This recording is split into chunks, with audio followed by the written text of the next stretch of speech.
Hi guys, welcome back to my channel. We are in my kitchen, but for a different reason, and this time it actually has to do with cooking. Usually I just come in here because the lighting's better, but today, as you can tell from the video description, I am collaborating with the amazing Annie North. Her channel is linked down below, as well as the link to her video, because I have 6 snack ideas, like healthy snack ideas for writers or for anybody in general, and Annie has 6 more. So we each have 6, so that's 12 total recipe ideas, healthy snack ideas for you guys, because I, for one, usually what happens for me is there's a squirrel like right outside the window. Usually what happens for me is I come home from work and I'm tired, I feel like I need to be recharged a little bit, so I snack on something. Even if I'm not hungry, I will snack on something. So I have developed some fallback ideas for healthier snacks because I used to come home and have like chips and like peanut butter crackers and stuff like that weren't healthy at all. So I had to come up with some other ideas, and these are some of my favorites. So without further ado, let's jump right in, and be sure to go check out Annie's video after you're done watching mine. Oh, and I usually eat these snacks before I sit down to write. I wouldn't recommend snacking while writing if you can help it, because 1, it gets the keyboard messy, and 2, you're gonna eat a lot more when you're mindlessly snacking. So I snack beforehand. First up is some veggie chips, and I used sweet potato and zucchini. Chop it up with your mandolin slicer and be sure you don't cut yourself, it's a little dangerous. Sprinkle with some olive oil and mix it all together, and then add some salt and pepper. You can also cut your veggies with a knife, but I find that the width of each slice tends to vary too much, so I like to use a mandolin slicer. And then mix really, really well. Spread them out on some parchment paper and pop in the oven. And then here I'm doing the same with some zucchini. For zucchini, you do have to press the moisture out with some paper towels. A very vital step if you want some crispy zucchini chips. And then do the same, just oil. Here I actually salted and peppered on the baking tray. And then the reason my oven says 210 is because I'm using convect, and I guess that's the convect convert on my oven.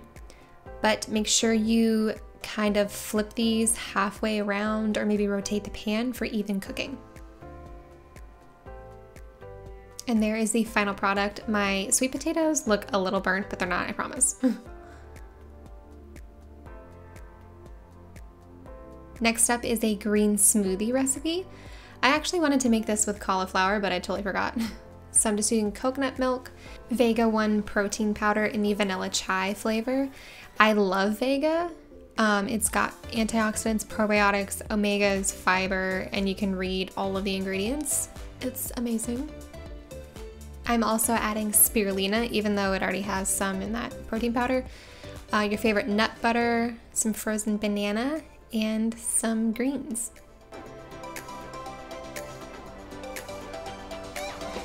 All right, add your milk of choice. I added too much actually. Banana, I just used half of a frozen banana, and then half a scoop of protein powder, half a teaspoon of spirulina. Look how green it is. It's so beautiful. And then kind of a heaping scoop of your nut butter. I used almond here. And then stuff as many greens as you can. It kind of only looks like I put a few leaves in there, but I put a lot. And then I needed to add some ice because, like I said, I used too much milk in mine, so it's a little watery. Blend again. And it still looks watery, but I actually like mine like that. I don't like smoothies that are thick. Look at that green color. It's so pretty. All right, next up is some baked chickpeas. Of everything that I made, this was the thing I devoured the quickest. You need a can of chickpeas rinsed, and then your spices that you want to use with some oil. So baked chickpeas, you have to dry them as much as you possibly can. So just roll them out. And then this is time consuming, but take the skins off. It makes them crisp up so much better. And then once the skins are off, just put it back on some paper towels and make sure you get all the moisture. Pat, pat, pat, pat. Dump it on a baking tray. I used non-stick tin foil and just spread it out. You note that we did not put any oil on it because you're gonna bake it for 15 minutes without oil. This helps it crisp up. So once that's done, just pour it into a bowl and then you're gonna drizzle some oil on it and mix it really well. Mix, mix, mix. Pop it back in the oven and you wanna bake it for 30 more minutes and kind of like shake them around halfway through. And here's a good tip too. Once it's done, turn the heat off, but crack the oven until it cools. This helps, again, keep them crispy. That was the actual crispiness you heard there. And then I add a little bit more oil and then your seasoning. So I used salt, garlic, smoked paprika, and then chili, and it was so good. That combination's delicious. And then the good thing about using tin foil is you can just kind of shake it up in there. Delicious. All right, next up is fruit and nut mix, or in America, trail mix. So I used some hemp seeds, some walnuts. I get these in bulk, depending on what's on sale. Some pecans, your favorite fruit. I used cranberries, some unsweetened coconut flakes, and some pumpkin seeds. And my method is just, I put everything on a cutting board and then I chop it. So I just put the pecans, walnuts, and the coconut flakes. And you can obviously sub any nut that you like, or, you know, if you don't like coconut, you can leave it out or something, but I just chop it so it's mostly the same consistency. And then I add my pumpkin seeds, whatever seed you like. I always like to have seeds in my trail mix. And then your fruit, add it. And then I just mix it with my hands, sprinkle it with the hemp seeds. And I put it in these half-gallon glass jars. That's just where I store mine. Y'all, I am addicted to fruit and nut mix. It's kind of ridiculous. I have 3 jars right now. This is my 3rd. Oh, and when I eat it, I just like open it and dump it into my hands and then eat the whole mouthful. Yep, there's the 3. All right, next up is energy bites. I'm making 2 different flavors here, and I will put all of the ingredients and everything down below because this one's a little more labor intensive, but totally worth it. So I have 3/4 of a cup of the trail mix that we just made. How convenient. And then 2 tablespoons of chia seeds with 4 tablespoons of water. Just kind of mix it up and let it gel up for a minute. And then I chopped up some carrots right there. So just add your trail mix that's chopped up. And then I melted a 1/4 cup of coconut oil and then put some honey in it and let that melt as well. This is the only thing that's not vegan in this video, I think. But yeah, use more sweetener if you want, but this is all I need. And I used 3/4 of a cup of nut butter. I combined almond and peanut butter for mine. 1/2 cup of oats, your chia seeds, and your coconut oil, or any oil you want to use, I guess. I just love coconut oil. And then mix it like crazy. And then I'm just dividing this in 2 since I'm doing 2 different flavors. Obviously, if you want to do 1 flavor, just double the ingredients and do it in 1. 1/2 cup of coconut flakes, and then a little bit more of the cranberries. And then shape them into little ball shapes. You have to kind of like squeeze them in your hand. You can't roll them, if that makes sense.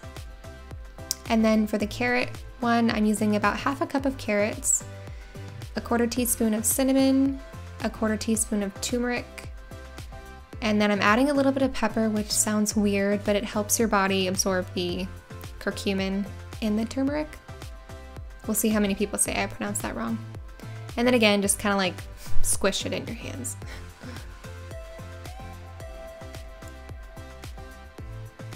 And then yum. These look amazing. The carrot ones look a little weird. They look like horse treats I made when I was younger, but they taste amazing. And last is popcorn. I'm making 2 different flavors. So I'm adding about 2 tablespoons of oil to a large-ish pot and putting that on high. And then while that's going, I mix up about a tablespoon of sweet chili sauce with some sriracha. Put a few kernels of popcorn into the oil, and then when that pops, I know that it's ready, so I can dump in the rest of the popcorn, if that makes sense. I used about 1/3 of a cup here, and then crack your lid so the steam can escape. Let it go, shake it occasionally so you don't burn it. A lot of people are afraid to make stovetop popcorn, but you just have to make sure you don't burn it. That took about 30 seconds in total for it to pop. So then I'm dividing it in 2 again, drizzling that Thai sriracha mixture, and then you need to mix this like whoa, because if you let any set for too long, it'll get a little soggy, so you don't like that.